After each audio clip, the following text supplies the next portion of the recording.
এবার জানা গিয়েছে যে 2026 আইপিএলের জন্য Kolkata Knight Riders coach Chandrakant পণ্ডিতকে ছেড়ে দিয়ে পরিবর্তে নতুন কোচ আনতে চলেছে।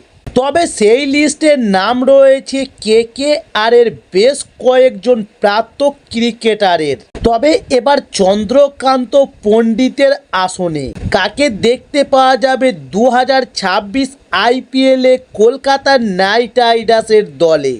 তাই সেই ক্রিকেটারের নাম জানার আগে আমাদের চ্যানেলে নতুন হলে চ্যানেলটি সাবস্ক্রাইব করে সঙ্গে থাকুন। চলুন শুরু করি। তবে ডিফেন্ডিং চ্যাম্পিয়ন কেকেআর এবারের আইপিএল একেবারেই ভালো যায়নি তাদের। পারফরম্যান্সের ধারাবাহিকতার অভাব প্রধান সমস্যা হয়ে দাঁড়ায় নাইটদের।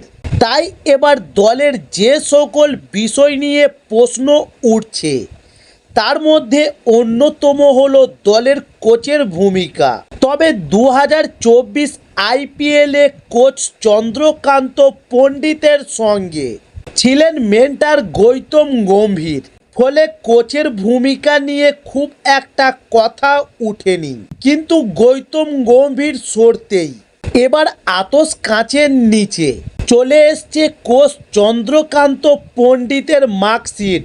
কিন্তু ব্যর্থতা কাটিয়ে আগামী মৌসুমে ঘুরে দাঁড়ানোর পরিকল্পনা শুরু করে দিয়েছে নাইট ম্যানেজমেন্ট। তাই সূত্রের খবর আগামী মৌসুমের প্রস্তুতি হিসেবে নতুন প্রধান কোচ নিয়োগ করার জন্য ইতিমধ্যেই নাইট কর্মকর্তারা মাঠে নেমে পড়েছেন। তবে একাধিক নাম নিয়ে আলোচনায় উঠে আসছে।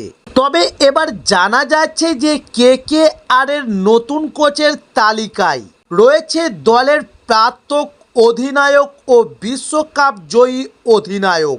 গুরুত্বপূর্ণ পদের জন্য বর্তমানে ইয়ন মর্গান অনেকটাই এগিয়ে আছেন। তবে মর্গানকে কেকেআরের গুরুত্বপূর্ণ দায়িত্ব সামলাতে দেখা যাবে বলে মনে করা হচ্ছে। তবে 2019 সালে একদিনের বিশ্বকাপে চ্যাম্পিয়ন হয়েছিল ইংল্যান্ড। সেখানে ইংল্যান্ডকে নেতৃত্ব দিয়েছিলেন ইয়ন মর্গান।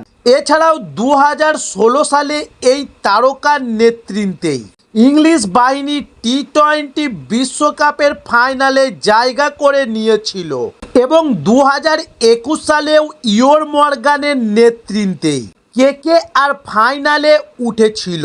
তাই এবার বিশ্বকাপ জয়ী এই অধিনায়ক কলকাতা নাইট রাইডার্সের দায়িত্ব নিলে দল নতুন করে আত্মবিশ্বাস ফিরে পাবে বলে মনে করছেন বিশেষজ্ঞরা।